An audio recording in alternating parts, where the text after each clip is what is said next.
Revenons au soir du 15 mars dernier.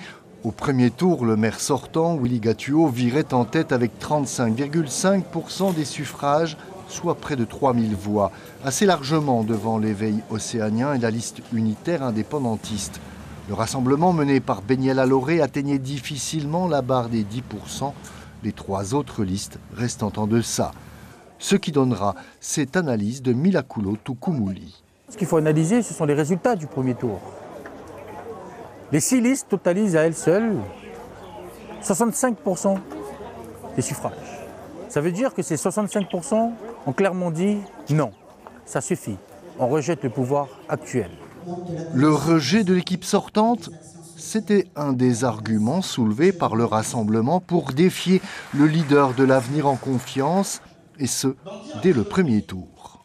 On attache une importance aux valeurs, notamment, je l'ai évoqué tout à l'heure, la moralisation de la vie politique, pour nous, c'est une urgence. Et donc à ce titre-là, on ne pouvait pas soutenir le maire sortant. Vendredi dernier, l'Éveil océanien réalisait cette union d'opposants avec le Rassemblement et Manina Tehei, candidate de Calédonie Ensemble. Un attelage hétéroclite selon le maire sortant. Cet attelage est composé de gens que tout sépare, en fait.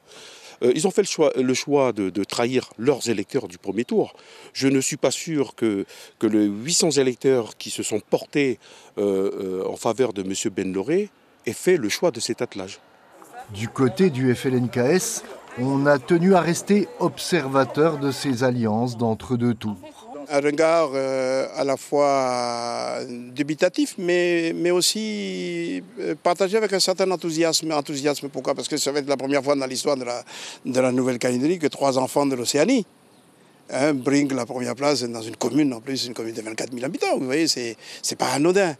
Pas anodin non plus la présence d'une liste indépendantiste au deuxième tour qui rêve, elle, de rééditer les 2400 suffrages du référendum. Nous sommes en deuxième tour, ça fait longtemps qu'on n'a pas été en deuxième tour, depuis 1995, donc vous imaginez.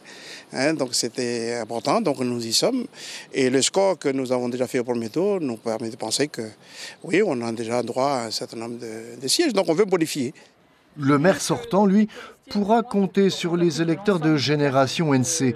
Éliminé au premier tour, la liste de Nicolas Fijalkowski avait réalisé 9%, un soutien sans condition. 3000 électeurs nous ont fait confiance et il était nullement question pour nous de trahir cette confiance.